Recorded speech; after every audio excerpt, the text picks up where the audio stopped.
Hello everyone, welcome back to Chemistry Explanation with Anita. Today I am going to explain a class 12th topic, that is the depression and freezing point. Yes, this is another colligative property, or we can say this is the third colligative property, and we have 4 colligative properties total and this is the third one. Okay, depression and freezing point. I hope आपको सारी videos मेरे समझ में आ रही होंगी. अभी तक आपने लाइक शेयर सब्सक्राइब नहीं किया है तो please do the like share and subscribe so that I keep on making the more and more videos for you all. Okay, what is freezing point? Freezing point क्या है? जैसे हमारा boiling point था कि vapour pressure of liquid is equal to vapour pressure of gas हो गया था. This is boiling point. उसी तरह से फ्रीजिंग पॉइंट क्या हुआ? Vapour pressure of liquid is equal to vapour pressure of solid. जब vapour pressure of liquid is equal to vapour pressure of solid, then that point और that temperature is called the freezing point. इसको graphically या तो पहले आप experimentally समझ लेते हैं. एक बीकर है जिसमें वही लिक्विड्स हैं, वेपर्स बनाए, राइट.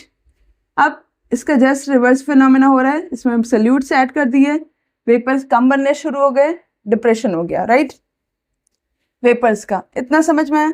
अब ग्राफ के मेथड से समझें. अगर ये रहा vapour pressure, this is the temperature.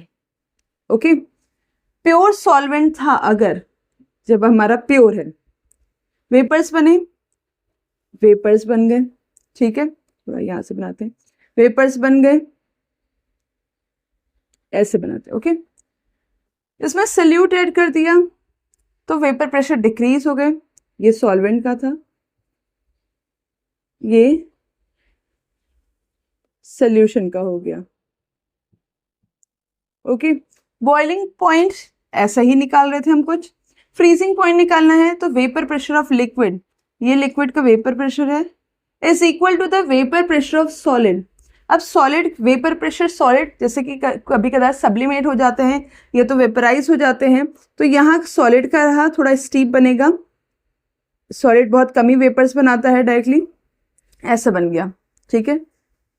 Solid था, उसको वेपराइज किया, वो सब्लिमेट हुआ, वेपर प्रेशर बना.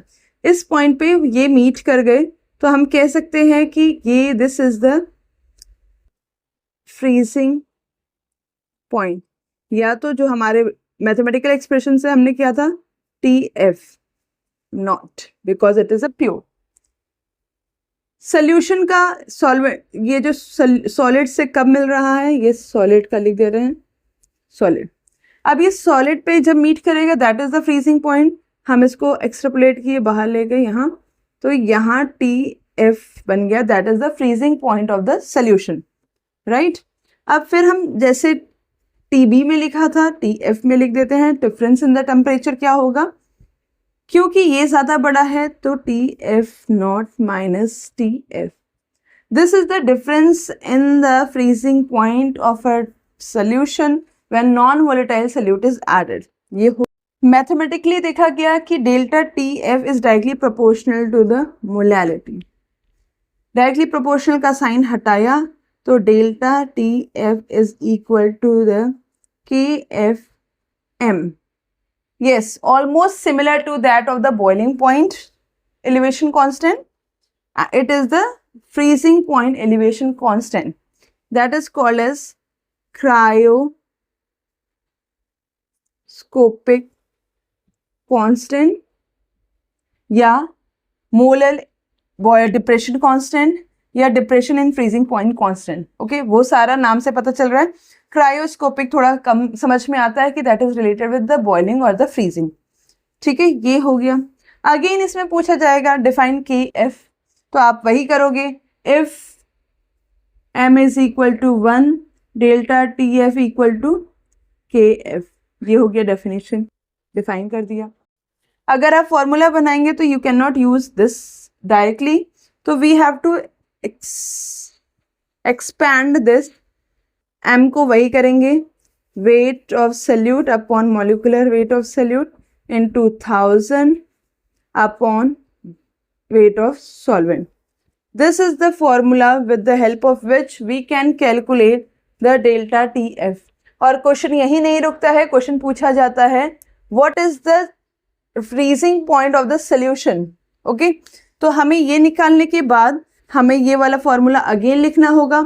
हमें मालूम है जहां भी सोल्यूशन एक्वस बोला जाएगा it means freezing point constant है 273 केल्विन या 0 डिग्री सेल्सियस.